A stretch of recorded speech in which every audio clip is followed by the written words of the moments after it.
백년 주기 폭발설은 뭐 잊을만 하면 계속 나오는데 실제로 그게 그 백년 주기라는 말이 근거가 있는 건가요? 화산재가 그냥 완전히 사람 몸통보다 더 굵은 나무들이 그냥 다 수치돼가지고 화산재 안에 막 들어가 있거든요.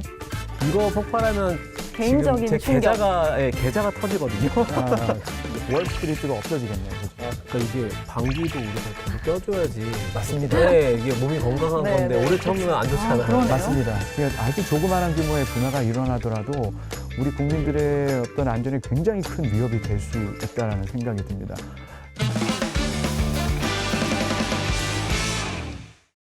안녕하세요. 이프랭크 MC 황서연입니다. 벌써 1월도 다 끝나가는데요. 벌써 한 해 12분의 1이나 지났습니다. 이렇게 빠른 시간만큼이나 오늘은 스펙타클한 주제를 준비해봤습니다. 오늘 이프랭크 함께 하실 두 분 바로 소개해보겠습니다. 먼저 과학드림님 어서 오세요. 아, 네, 반갑습니다. 네, 그리고 부산대 지질환경과학과 김기범 교수님 함께합니다. 어서 오세요. 안녕하세요. 네, 저희 3회에 이어서 또 두 번째 뵙는데 잘 네. 지내셨나요? 아, 네, 잘 있었습니다. 네, 뭐 근황 새로운 거 있으신가요? 아, 딱히 없는데 지금 부산에 따뜻한 데 있다가 오늘 올라왔는데 갑자기 온도가 내려가서 갑자기 막 뇌가 작동을 안 하는 것 같습니다. 네, 오늘 한번 천천히 예열해보면서 또 재미있는 이야기 나눠보겠습니다. 아마 교수님 보시고 눈치채신 분들도 있겠지만 오늘의 주제는 바로 화산입니다. 저도 사실 용암색으로 좀 여러분들께 나름의 힌트를 줘봤는데요. 요즘 따라 좀 전 세계 곳곳에서 화산이 폭발하고 있는 것 같아요. 지난해 말에도 뭐 11월에도 뭐 일본, 에티오피아 막 화산 터지고 12월에도 또 시칠리아 화산이 폭발했던데 이제 유독 좀 시기적으로 좀 몰린 이유가 있을까요? 일단은 사실은 최근 들어 화산이 뭐 자주 왜 폭발하냐고 물어보면은 김기범 교수님 때문이라고. 왜냐면은 이게 채널이나 여러 미디어에 이제 화산학자로서 나오셔서 다양한 화산에 대한 이야기를 하시니까 대중들이 이제 화산 폭발 뉴스나 이런 거에 좀 더 민감하고 관심을 많이 기울이는 것 좀 더 같아요. 많이 보게 돼서 그런 거 네, 그래서 있겠네요. 실제로 뭐 같은 횟수가 폭발했어도 체감상 느끼는 거는 더 대중이 많이 느낄 수도 있고 또 한편으로는 이제 관측 장비나 시설이 더 많아지면서 네. 이제 관측하는 횟수도 증가를 하는 것도 있을 것 같고요. 근데 한 가지 재밌는 거는 최근에 제가 봤던 연구 중에는 그 지구 온난화가 진행이 되고 있잖아요. 이제 사실은 빙하가 무거워서 그 지반을 잘 누르고 있었거든요. 네. 근데 이게 녹아서 가벼워지다 보니까 밑에 있던 마그마가 이거를 뚫고 올라오려고 하는 현상들이 나오고 있더라고요. 그래서 얘는 힘이 조금 더 이제 작용하기가 쉬워진 네, 그렇죠. 이게 거겠죠? 덮개가 가벼워지는 네. 거죠. 덮개가 가벼워지면 밑에 있던 마그마가 이렇게 분출하기가 쉬워지니까 최근에 이제 지구 온난화와 연관돼서는 그런 위험이 조금씩 도사리고 있는 것 같아요. 아, 네. 그런 영향도 또 있을 수 있겠네요. 네. 그러면 최근에 좀 화산이 많이 이제 우리가 좀 보기로는 많이 폭발하고 있는 것 같았는데 좀 뭐- 예측을 할 수 있었는지. 에티오피아 화산 같은 경우는 12,000년 만에 분출을 한 화산이에요. 네. 화산학계에서는 활화산을 과거 10,000년 이내에 분화한 이력이 있는 화산 이렇게 정의를 하고 있거든요. 네. 에티오피아 화산 같은 경우는 이미 활화산의 범주에서 벗어났죠. 그러니까 활화산이라고 분류하는 것 자체가 최근에 분화한 이력이 있으니까 분화 위험이 높다라는 걸 경고하기 위해서인데 여전히 자연에 대해서 우리가 너무 모르고 있고 인간의 기준으로 뭔가를 규격화시켜 놨다고 해서 인간의 어떤 논리를 따라갈 것이다라고 봐서는 안 된다. 뭐 이런 이야기를 하고 싶습니다. 그럼 사실상 뭐 사화산, 휴화산 이런 것도 개념적인 의미가 뭐 크진 않겠네요. 아, 네, 결국에는. 크지 않다고 봅니다. 맨날 후지산 곧 터진다, 여행 가면 안 된다 이런 게 계속 나오는데 실제로 폭발 가능성이 뭐 좀 있기 때문에 우리가 이런 얘기 계속 나오는 걸까요? 그렇죠. 이게 아마 제가 알고 있기로는 1700년대쯤에 거의 1707년이었나요? 맞아요. 그때 이제 대분화가 있었고 300년 동안 없었어요. 네. 화산학자들이 좀 걱정하는 바는 여기에 이제 압력이나 가스들이 계속해서 모이고 있는 중이다. 모이고 있어서 이게 확 폭발하게 되면 이제 대분화가 일어날 가능성이 높기 때문에 걱정을 하고 있고 또 한 가지 좀 주목해 봐야 될 점은 이게 지진이 발생하는 순간 그 마그마방을 자극해서 이게 폭발을 할 수도 있거든요. 일본 열도 쪽에서 또 대지진이 발생을 하면 이제 후지산이 폭발할 위험이 있지 않을까라고 하면서 이제 화산학자들이 걱정을 하고 있는 거죠. 저희가 이제 일본 후지산 얘기 했잖아요. 더 공포스러운 거는 아무래도 더 가까이 있는 백두산이 아닐까 싶습니다. 그 100년 주기 폭발설은 뭐 잊을만 하면 계속 나오는데 실제로 그게 그 100년 주기라는 말이 근거가 있는 건가요? 재해를 예측한다는 건 굉장히 어려운 거예요. 우리가 기본적으로 과학적 방법으로 풀기가 어려워요. 우리가 원리를 이해를 하고 거기에 조건을 갖다 놓으면은 반드시 조건과 원리가 같으면 같은 결과가 나와야 된다잖아요. 근데 자연은 그런 일이 없어요. 이게 과학적이진 않아요. 네. 어떻게 보면. 하지만 이제 그거를 이제 통계학적 추론을 통해 가지고 알아야 되는데 그런 기록들을 이렇게 모으고 추려내 보니까 여기 이제 백두산이 한 100년에 한 번 주기 요 정도로 분출을 했겠거니 이렇게 생각을 하는 거죠. 그러니까 어쨌든 예측의 영역이기는 한 거네요. 네, 뭐 맞습니다. 확실할 순 없지만. 맞습니다. 근데 백두산이 꽤 예전에 네네. 분화 규모가 크지 않았어요? 맞아요. 그죠? 그게 이제 그 분화가 있었던 연도까지도 확정이 됐어요. 그 발해 별망설 나오는 그 연도인가요? 발해가 네. 한 서기 900년대 초반에 926년인가 멸망을 했거든요. 그래서 이제 사람들이 옛날에는 그 백두산이 터지는 결과로 발해가 멸망했다 이렇게 생각을 했는데 네. 화산재 안에 들어있는 그 탄화목, 그 탄화된 나무 연대를 탄소 동위원소 분석을 해보니까 이제 서기 946년이 나와요. 예, 그러니까 이제 발해 멸망보다 한 20년 후예요. 그러니까 이제 인과성이 없다 뭐 이런 이야기를 하고 그 서기 946년 분화가 어마어마하게 큰 분화예요. 네. 예, 우리 역사 기록으로 남아있는 지질 기록이 아니라 역사 기록으로 남아있는 분화 중에 탑2 정도가 되는데 그 볼케닉 익스플로시비티 인덱스라 그래가지고 화산 폭발 지수 네. 요걸로 이렇게 따졌을 때 규모가 7입니다. 8이 되면 슈퍼 볼케이노라 그래요. 7에 해당하고 2022년에 있었던 헝가통가 화산 분화가 규모 5였거든요. 헝가통가 화산이 100개가 터져야 백두산 하나 분화한 정도가 되는 거예요. 이제 그런 분화가 이제 946년도에 있었기 때문에 백두산에 네. 100년이 지났으니까 마지막 분화로부터 그게 또 분화가 일어나는 거 아니야? 네. 이렇게 생각을 하는데 100년 주기로 일어나는 규모의 분화가 있어요. 그리고 1000년 주기, 10,000년 주기로 일어나는 규모의 네. 분화가 있어요. 예를 들어서 일본의 사쿠라지마 화산이라고 하루에 2번씩 또 터지거든요. 그럼 분화 주기가 2분의 1 대이잖아요. 네. 그죠? 그 사쿠라지마 화산도 보면 몇십만 년 주기로 어마어마하게 큰 분화가 일어나요. 그런 차원에서 우리가 어떤 분화가 100년 주기로 발생할 수 있다와 특정 규모의 분화가 얼마만큼의 주기로 발생할 수 있는가 이거를 구분해서 볼 필요가 있어요. 네, 백두산에서 946년 분화 같은 그런 대규모 분화가 일어나려면 아직 제가 봤을 때는 그 규모의 주기로 보면 또 네네네 한 몇만 년이 남았다 아. 이렇게 볼 수 있겠습니다. 그러니까 아무래도 화산은 땅속에서 좀 벌어지는 일들이다 보니까 좀 더 예측하기도 어렵고 막연한 두려움이 좀 커지는 것 같아요. 그래서 오늘 리프랭크에서 해볼 상상은요. 터지면 재앙 시작, 절대 터지면 안 될 화산 탑5를 꼽아보도록 하겠습니다.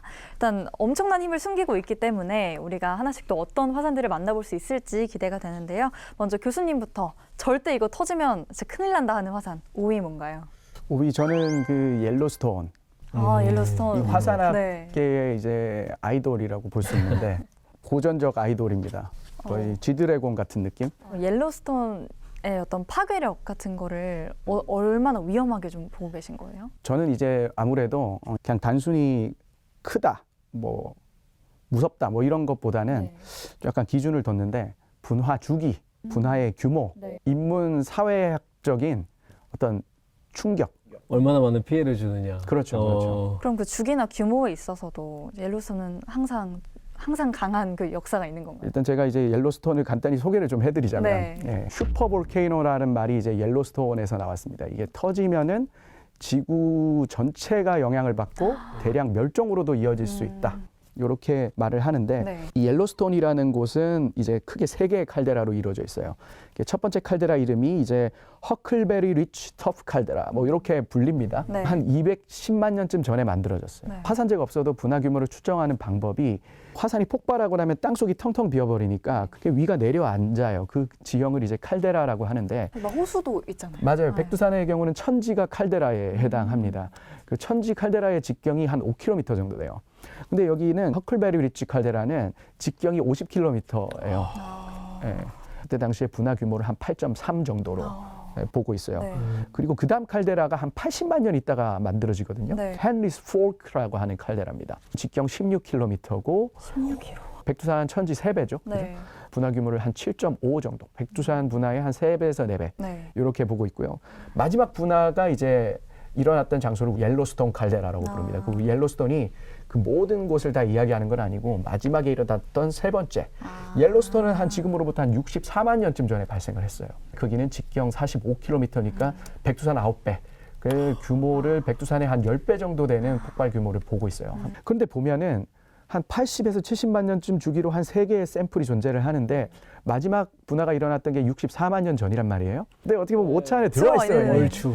통계치를 내면 값이 나와요. 과거에 어떤 이런 규칙성을 봤을 때 큰 분화가 일어날 것이 분명해요. 이거 어떻게 생각하세요? 이게 80만 년 만에 폭발하는 거 사람이 뭐 예측하고 제어할 수 있어요? 그 이게 오차 범위도 너무 클 것 같아요. 너무 크죠. 네. 그러니까 이거를 갖다가 우리가 지금 뭐 당장 언제 터진다 이 말을 할 수가 네. 없는 거예요. 한 1000년, 2000년 틀리는 거는 오차라고 할 수도 없어요. 그러네요. 그러니까 이게 1000년 이후에 우리가 뭐 지구온난화 때문에 다 죽었을 수도 있잖아요. 네. 그렇기 때문에 얘는 저는 이제 위험하지만 5등 이렇게 잡았습니다. 그러니까 한 몇만 년 동안은 계속 불안해야 할 수도 있는 또 그렇죠. 그런 화산이. 과학드림님 저요. 오이는 뭔가요? 저는 그 산토리니 화산을 꼽았거든요. 산토리니요. 산토리니가 이렇게 지중해 섬이잖아요. 네. 근데 이렇게 초승달 모양으로 큰 섬이 하나 있고 티라 섬이라는 섬이 하나 있고 그 주변에 작은 섬들이 있는데 사실은 이게 엄밀히 얘기하면 이렇게 원을 그려보면 칼데라 모양이에요. 네. 산토리니 화산이 예전에 한 기원전 1600년 전쯤에 큰 분화를 일으킨 적이 있어요. 그 당시 화산 폭발 지수가 규모 7 정도로 아마 맞아요. 폭발을 했을 엄청난 거예요. 예. 편이죠. 네. 그 당시 폭발 때문에 그 산토리니 바로 밑에 크레타 섬이라고 있어요. 크레타 섬에 어떤 문명이 있었냐면 미노아 문명이라고 있었는데 이제 어떤 학자들은 이 산토리니 화산 폭발 규모가 너무 커서 미노아 문명이 그때쯤에 멸망한 게 아니냐. 그 정도로 큰 규모의 파괴력을 지닌 화산이라서 네. 일단 꼽았고 또 거기가 관광지로 엄청 유명하잖아요. 그러니까요. 이거 터지면은 그러니까요. 그리스가 사실은 네. 관광 산업으로 먹고 사는 나라 중에 하나인데 안 그래도 경제가 어려운데 이거 터지면 진짜 그럼요. 그 유럽 전체가 좀 위기일 것 같다는 생각이 들어서 일단 저는 산토리니를 꼽았습니다. 그런 충격 면에서도 네, 이거는 충격 좀 면에서도 순위권에 있고. 충분히 들어올 네. 만한 이제 하나씩 들어갔고요. 네. 바로 4위 화산, 좀 파괴력 있는 화산. 4위 어떤 거 꼽으셨어요? 저는 그 특정 화산보다는 네. 화산이 막 100개 있다 그래서 100개의 화산을 다 일일이 다 개성을 부여하진 않거든요. 네. 저는 그래서 이제 인도네시아 화산 이렇게 좀 했는데 좀 비겁할 수도 있습니다. 인도네시아 안에 있는 포괄적으로. 여러 가지 화산을 말씀하시는 거죠. 네네네. 그 화산들이 이제 마그마를 공급하는 체계 자체가 네. 그 일원화돼 있거든요. 네, 거기도 이제 브레고리에 해당하고 네. 일단 인도네시아는 그 옐로스톤보다 훨씬 현실적이에요. 굉장히 최근까지도 분화를 했고 네. 그 역사 기록에 남아 있는 분화 중에도 가장 강력했던 분화가 인도네시아에서 일어났어요. 네. 1815년 그 북반구 전체의 화산재를 낙하시키고 이제 한 3년 정도 여름이 없는 북반구를 만들어 버렸던 그 탐보라 화산 분화가 거기에 이제 숨바와라는 화산에서 일어났었고 그리고 이제 그거보다 더 큰 분화가 있는데 수마트라라는 섬의 토바 화산이라는 유명하죠. 화산이 있습니다. 그 화산이 분화했던 게 7만 4천 년쯤 전이에요. 역사 기록에 남아있지는 않지만 그 분화는 이제 추정컨대 그래도 최소 분화 규모가 8 이상일 것이다. 일단 이렇게 보고 있어요. 이 인도네시아는 문제가 지금 손대면 탁 하고 터질지 모르는 이런 화산들이 인도네시아의 수많은 섬들에 약 127개 정도가 있어요. 유독 이 나라에 엄청 지뢰밭이네. 많네요. 그러니까 인도네시아라는 섬 자체가 네. 섬이 화산이에요. 맞아. 중요한 거는 그 아무래도 미국같이 굉장히 지질학적인 선진국이고 화산에 대한 리스크 솔루션이 잘 돼 있는 곳은 뭐 관측망이라든지 어떤 이거에 대한 재난 방제 같은 게 잘 돼 있는데 인도네시아는 어쩔 수 없이 사람들이 그 화산 분화했을 때 위험 지역 안에 한 500만 명 정도가 거주를 하고 있거든요. 적은 규모의 분화가 일어날지라도 수많은 희생자가 나올 수 있는 곳이기 때문에 저는 이제 인도네시아를 네. 4위로 꼽았습니다. 저도 이게 동감을 하는 게 아까 토바 화산을 말씀하셨는데 네. 7만 년 전쯤에 폭발했다고 했는데 이제 그 당시에는 호모사피엔스가 많이 이렇게 진출한 시기였거든요. 이렇게 아시아 대륙 쪽으로. 근데 이제 일부 인류학자들 중에서는 토바 화산이 너무 거대하게 폭발을 해서 그 당시에 호모사피엔스가 대부분 멸종하고 아주 극소수만 살아남았는데 그게 지금의 현대인들이라는 거예요.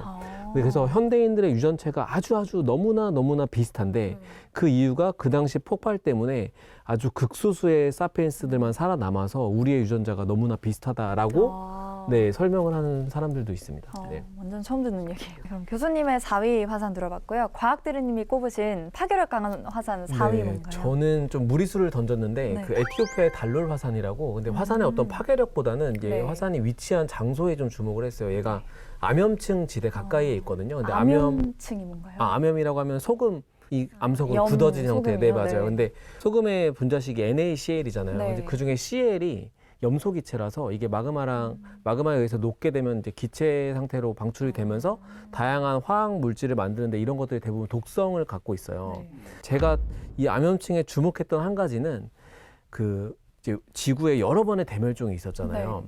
그 중에 식물이 웬만하면 잘 멸종을 안 하거든요. 식물이 유독 많이 멸종한 대멸종이 하나 있는데 그게 페름기 대멸종이에요. 맞아요. 죽은 이유 중에 하나가 오존이 파괴돼서 그렇거든요. 네. 근데 그 오존이 파괴된 이유 중에 하나가 화산 폭발이거든요. 네. 근데 단순히 화산을 폭발한 게 문제가 아니었고 그 밑에 잠들어 있던 마그마 방이 그 주변의 암염층을 다 녹인 거예요. 녹이면서 강력한 염소 기체들이 다양한 화학 물질로 만들어져서 오존에 공급이 되면서 오존층을 다 파괴를 시켰거든요. 그러니까 암염층이랑 만나는 게 되게 무서운 작용을 네, 하네요. 맞아요. 근데 그런 것처럼 저도 이제 딱 에티오피아 달롤 화산을 지목한 건 아니고 네. 이제 암염층 주변의 화산이 폭발했을 경우에는 이제 다양한 독성 기체도 만들어질 수 있고 그 다음에 오존층을 파괴하는 현상도 일으킬 수 있어서 네. 이런 화산들을 4위로 꼽았습니다. 저는 굉장히 신박한 생각하지 못했던 아, 근데 진짜요? 엄청 중요한 포인트를 짚으신 것 같아요. 지구 대기로 어마어마한 유독 가스들, 그러니까 뭐 CO2도 될 거고 말씀하셨던 어떤 산성의 어떤 독성 가스들 이런 것들이 막 분출하다 보니까 이게 화산 활동이 지구의 화학 성분을 바꾸는 거예요. 네, 화학 성분 자체를 바꿔버려요. 그래서 저는 이렇게 생각 못했던 포인트인데 저 대학원생으로 어떠십니까? 이렇게 한번 스카우트를. 네, 그럼 바로 저희의 3위 화산도 만나보겠습니다. 벌써 세 번째 거 만나볼 시간인데 파괴력 강한 화산 3위 어떤 거 꼽으시겠어요?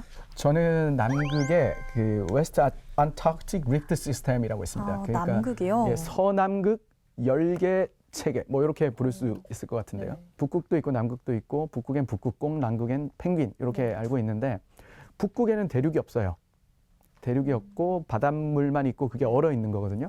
근데 남극은 남극 대륙이라고 하는 대륙이 있습니다. 거기가 뭐 전 대륙 중에서도 굉장히 단층 지진 활동이 활발하고 또 화산 활동이 매우 활발한 곳이에요. 멜버른 화산, 뭐 에레부스 화산, 뭐 리트만 화산, 뭐 디셉션 아일랜드 이런 엄청 유명한 화산들이 있는데 지금 이제 지구가 온난화되면서 얼음들의 양이 감소를 하잖아요. 남극 같은 경우에는 얼음 두께만 뭐 4km, 5km 그러니까요. 그럴 것 같은데. 남극점으로 가면 엄청 두껍거든요. 그런데 이제 위에서 그 누르는 얼음의 무게가 없어져 버리면 그죠? 마그마 방이 과한 압력을 받게 되는 거고 그렇기 때문에 이제 남극에 있는 화산들이 어떤 동시다발적인 분화를 할 수 있는 환경이 올 수도 있거든요. 화산이 남극에서 활발하게 일어나게 되면 더 많은 화산기온 가스가 대기 중으로 공급이 될 거고 그러면 아마 인류가 부추기고 있는 지구 온난화보다 더 빠른 지구 온난화가 야기될 수도 있을 것 같아요. 그러니까 얼음이 녹는 속도는 더 빨라지겠죠. 네. 다른 나라 사례들은 좀 멀게 느껴졌는데 약간 이거는 전 지구적인 영향을 좀 고려하게 되니까 더 좀 이제 무서워지는 것 같습니다. 과학드림님의 3위 화산은 뭔가요? 5위로 언급하셨던 옐로스톤을 꼽았는데 뭐 파괴력은 너무나 잘 말씀해 주셔서 사실은 이걸 제가 꼽은 이유는 이게 미국에 있지 않습니까? 네. 네. 제가 사실은 미국에 주식이 좀 많거든요. 맞습니다. 이거 폭발하면 개인적인 지금 제 충격. 계좌가 터지거든요. 그렇기 때문에 이제 미국이라는 나라가 세계 경제에서 차지하는 비중이 어마어마하기 때문에 아까 사회적 충격도 중요하게 여긴다고 하셨는데 그런 것처럼 이 화산이 폭발했을 경우에는 이제 세계 대공황 수준이에요. 한꺼번에 폭삭 무너져 내릴 수도 있어서 그래서 저는 이거를 3위로 뽑긴 했습니다. 네. 월스트리트가 없어지겠네요. 그죠? 아 그러겠네요. 아. 그러니까 옐로스톤은 여러모로 이제 화산계 아이돌이기도 하지만 우리에게 여러 충격을 좀 줄 수 있을 것 같습니다. 네, 이제 벌써 2위를 만나볼 시간인데요. 터지면 재앙이 시작되는 파괴력 강한 화산 탑5 중에 2위 만나보겠습니다. 교수님의 2위 화산 뭘까요? 예, 저는 또 이게 약간 비겁하게 일본 화산 이렇게 했는데요. 아까처럼 좀 그룹핑 하셨네요. 예, 일본 화산하면 저는 위험하다고 생각하는 게 크게 두 개의 화산입니다. 하나는 후지산, 네. 두 번째는 이제 큐슈 지역. 큐슈 지역에 굉장히 큰 화산들이 많이 있어요. 이 두 화산을 저는 가장 우리 한국의 입장에서 가장 큰 피해를 입을 수 있는 화산 중 하나다. 네. 이런 관점에서 저는 2위로 선정을 했거든요. 네. 후지산 같은 경우는 분출을 하지 않은 지가 거의 300년 정도 됐어요. 분화가 오랫동안 안 일어나면 이거 끝난 거 아니야 라고 생각을 하거든요. 네. 그게 아니에요. 후지산 밑에 마그마를 공급하는 시스템은 300년 전이든 뭐 10,000년 전이든 10만 년 전이든 똑같이 작동하고 네. 있어요. 똑같이 작동하면 똑같은 마그마가 계속적으로 만들어지는데 빠져나오질 않고 있는 지가 300년이에요. 분화 주기가 100년 이내였어요. 근데 이게 갑자기 분화 주기가 늘어난 거예요. 그 말이 뭐냐면 화산이 마그마를 더 많은 양의 마그마를 가둬두고 있다는 과거에 비해서. 더 위협적인데요. 터지면 더 크게 터지는. 게. 네. 일본 정부가 이렇게 공식적으로 사람들에게 이제 공포감을 줄 수 있음에도 발표를 해버리는 이유가 만약에 분출을 했을 때 피해가 너무 크기 때문이에요. 지금 일본 기상청에서 두려워하는 두 번째 이유가 뭐냐면은 여기서 화산 가스가 배출이 안 돼요. 이게 우리가 뭐 밥을 지을 때 김이 안 빠져나가면 폭발할 거 아니에요. 그죠. 네, 그런 거거든요. 근데 지금 후지산에서는 가스가 지금 빠져나오는 게 검출이 잘 안 돼요. 그러니까 이게 딱 누르고 모아두고 있다는 뜻이에요. 그러니까 이게 한 번 터지면 그죠? 그러니까 이게 방귀도 우리가 계속 껴줘야지. 맞습니다. 네, 이게 몸이 건강한 네, 건데 네. 오래 참으면 안 좋잖아요. 그러네요. 맞습니다. 네, 약간 비슷한 것 같아요. 이제 큐슈에는 굉장히 유명한 화산들이 많아요. 그 아소산 들어보셨나요? 네, 들어봤어요. 네, 들어봤어요. 아주 유명한 그 원숭이들이 온천하고 있는 네. 그죠? 그 사쿠라지마 화산. 심심하면 뉴스에 나오는 아, 사쿠라지마 화산을 품고 있는 칼데라가 있어요. 이제 아이라 칼데라라고 부르는데 네. 그 화산들이 과거에 한 뭐 10만 년, 20만 년 요 사이에 어마어마하게 큰 분화 이력들이 존재를 하고요. 네. 거기서 분출이 일어났을 때 산출됐던 화산재가 우리 한반도 주변 해역, 심지어 중국에까지 낙하를 한 게 다 검출이 돼요. 중국이면 굉장히 멀리 갔네요. 그렇죠. 대륙권 안에 있는 계절풍의 영향도 고려를 해야 되거든요. 뭐 운 나쁘게 만약에 여름철에 거기 있는 화산들이 아주 크게 터졌다. 그러면은 뭐 제가 살고 있는 부산 같은 경우는 거의 뭐 바로 날아오겠죠. 바람 타고. 그런 의미에서 일본 화산을 저는 2위로 꼽았습니다. 일본 화산 이제 두 가지 크게 짚어주셨고 그럼 과학드림님의 2위는 아, 저는 약간 좀 간접적인 영향력을 줄 수 있는 화산을 가져왔는데 아이슬란드 화산을 가져왔어요. 이게 왜 그랬냐면 얼음이 덮인 곳에서 화산이 폭발을 하게 되면 무슨 일이 벌어지냐면 그 이제 마그마가 얼음들을 녹이면서 이게 대규모 홍수로 이어질 수 있어요. 빙벽 같은 게 붕괴가 되면서 이 현상을 요클라우프라고 부르는데 그 실제로 1996년에 이쪽 그 빙하 지역에서 화산이 한번 폭발했는데 이때도 대규모 홍수가 나서 뭐 다리가 이렇게 완전히 휘어져 버린다거나 그런 식으로 좀 생활 시설들을 파괴하는 일들도 있었고. 얼마 안 됐네요. 96년. 네, 맞아요. 그리고 2010년도에도 아마 이 근처에서 또 폭발을 했을 거예요. 이때도 마그마가 이제 얼음이랑 빙하랑 만나는 순간 되게 빠르게 식으면서 되게 날카로운 결정들이 생기는데 이 날카로운 결정들이 그 비행기 엔진이나 이런 쪽으로 딱 들어가게 되면 큰 사고로 이어질 수 있어가지고 저는 요 얼음과 불의 만남 완전 상반되는 주제를 가지고 요 아이슬란드 화산을 꼽았고요. 그 다음에 거기는 좀 극지방이잖아요. 그래서 기온이 낮아요. 그러다 보니까 원래 기온이 좀 높은 데서는 이게 대류 활동이 있어서 이런 독가스나 이런 것들이 이렇게 위로 이렇게 퍼지거든요. 근데 기온이 낮은 지역은 이게 밑으로 깔릴 수가 있어요. 그러면은 사람들은 밑에 지표면에 살기 때문에 사람 입장에서는 더 큰 피해를 입을 수 있는. 그래서 이제 저는 아이슬란드 화산을 2위로 꼽았죠. 저도 아주 그 굉장히 중요한 포인트라고 생각하고. 그래요? 아, 나 오늘, 오늘 간택 받았나요? 뭔가 얼음이 막 있는 데는 화산이랑 약간 잘 매치가 안 되거든요. 그냥 그쵸. 생각했을 때는. 근데 이제 그런 데 가서 오히려 또 다른 종류의 위험을 네, 가져올 수 있을 것 맞아요. 같습니다. 이제 드디어 1위를 만나볼 시간인데요. 진짜 터지면 재앙 시작. 두 분이 꼽으신 파괴력 1위 화산 들어보겠습니다. 먼저 교수님. 네, 저는 약간 그 대한민국 프리미엄 한국인으로서 우리 국민에게 가장 치명적 타격을 줄 수 있는 우리나라 주변 화산 중에 뭐가 있을까? 이런 관점에서 봤을 때 저는 이제 울릉도 꼽았습니다. 울릉도가 어떤 상황이냐면 울릉도는 지금 지온 구배라고 말합니다. 땅 속으로 우리 들어가면 들어갈수록 지구 온도가 올라가거든요. 네. 이제 백두산 같은 밑에 마그마가 살아있는 곳은 내려가면은 거의 100도 가까이 됩니다. 백두산의 경우는 거의 97도. 근데 울릉도는 96도입니다. 엄청 1km 많아요. 내려가면. 네. 심지어 이제 울릉도는 백두산처럼 대기 중에 노출된 화산이 아니에요. 울릉도가 놓여 있는 동해바다가 수심이 2km예요. 울릉도 전체 화산 높이가 3km거든요. 어떤 느낌이냐면 약간 목만 내놓고 찬물 안에 있는 거예요. 근데 이제 중요한 부분이 뭐냐면 네. 울릉도라는 어떤 화산의 특징인데 위쪽 30%만 물밖에 노출돼 있다 보니까 네. 울릉도 사람들은 거의 화산 꼭대기에 살고 있는 거나 마찬가지예요. 아. 울릉도 나리분지라고 들어보셨죠? 네. 네네네. 거기 들어가면 촌락이 있어요. 마을이 있고 농사를 지어요. 분화구 안에 사람이 살아요. 아. 울릉도 전체 인구가 10,000명 가까이 돼요.